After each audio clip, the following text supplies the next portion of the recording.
Today our topic of discussion is brachial plexus and its nerve.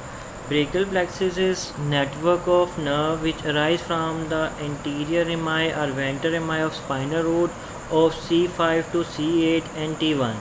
It is located between scalenus anterior muscle and scalenus medius muscle. Here is a brachial plexus which is located between these two muscles. It is consisting of roots,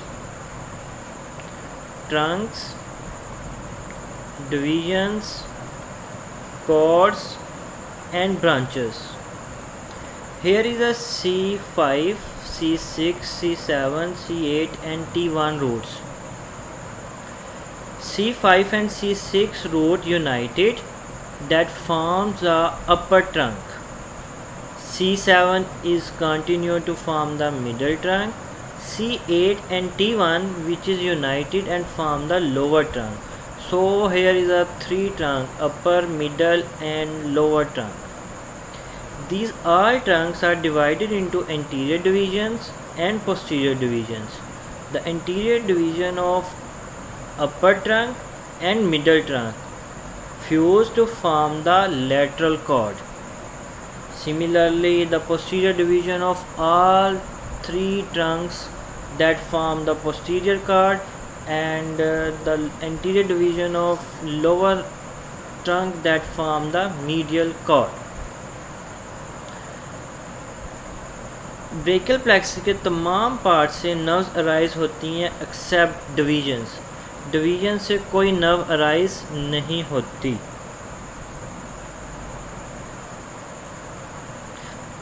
let's discuss from the roots nerves. Root से जो पहली nerve arise होती है वो dorsal scapular nerve which is a C5.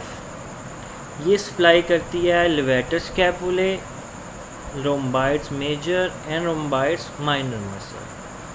The second nerve जो arise होती है root से वो लॉन्ग थ्रेसिक नर्व है.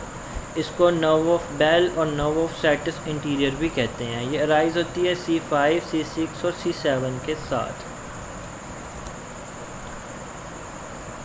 आगे आ जाती हैं ट्रंक्स की नर्व्स.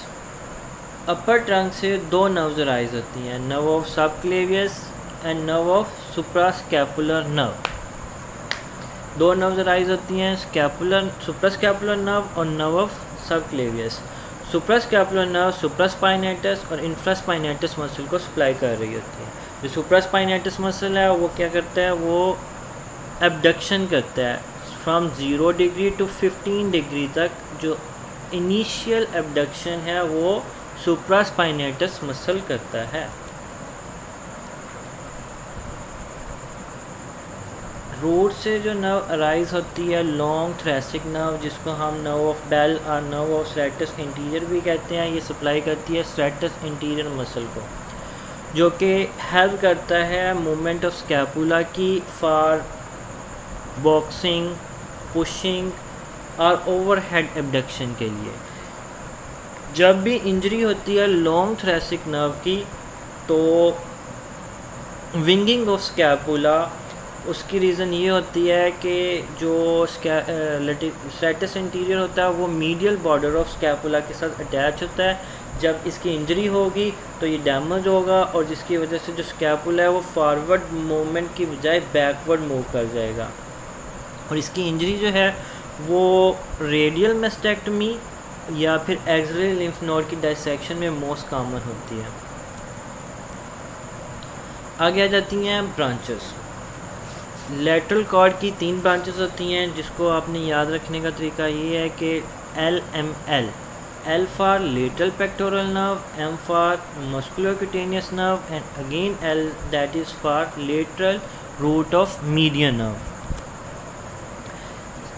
पोस्टीरियर कॉर्ड की ब्रांचेस उसके लिए निमोनिक है ULTRA for upper subscapular nerve, lower subscapular nerve, thoracodorsal nerve जो कि सप्लाई करती है लेटिस्मस डोर्साई मसल को, radial nerve and axillary nerve.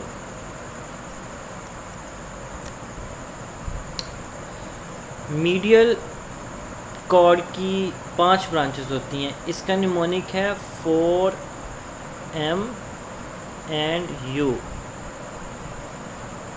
4M for median root of median nerve, median cutaneous nerve of forearm, median cutaneous nerve of arm, and medial pectoral nerve and ulnar nerve। U for ulnar nerve। नौ अब इसकी जो clinically brachial plexus की इसमें अर्व्स paralysis होता है, जिसमें अपर trunk damage होती है। अपर ट्रंक डैमेज होती है बर्थ ट्रॉमा में या फॉल ऑन शोल्डर, जिसकी वजह से एक्सिलरी नर्व और मस्कुलोक्यूटेनियस नर्व डैमेज होती हैं। एक्सिलरी नर्व जो है वो सप्लाई करती है डेल्टाइड मसल को। जब डेल्टाइड मसल का फंक्शन लॉस होगा तो एबडक्शन लॉस हो जाएगी, जिसकी वजह से अडक्टेड शोल्डर होगा। Adducted shoulder, this is adducted shoulder. Second nerve जो डैमेज होती है अर्व्स पैरालिसिस में, वो मस्कुलोक्यूटेनियस नर्व है, जो सप्लाई कर रही होती है बाइसेप्स और ब्रेकियालिस मसल को। बाइसेप्स और ब्रेकियालिस का फंक्शन है flexion at the elbow joint and supination. जब ये डैमेज होगा तो एक्सटेंशन हो जाएगी एल्बो जॉइंट पे और प्रोनेशन हो जाएगी, यानी हैंड की मूवमेंट जो है वो इस तरह हो जाएगी। सिमिलरली इसी पिक्चर में देखें, जैसे कि ये एडक्टर शोल्डर है, यहाँ पे एक्सटेंशन है और यहाँ पे प्रोनेशन है। ये क्लिनिकल पिक्चर है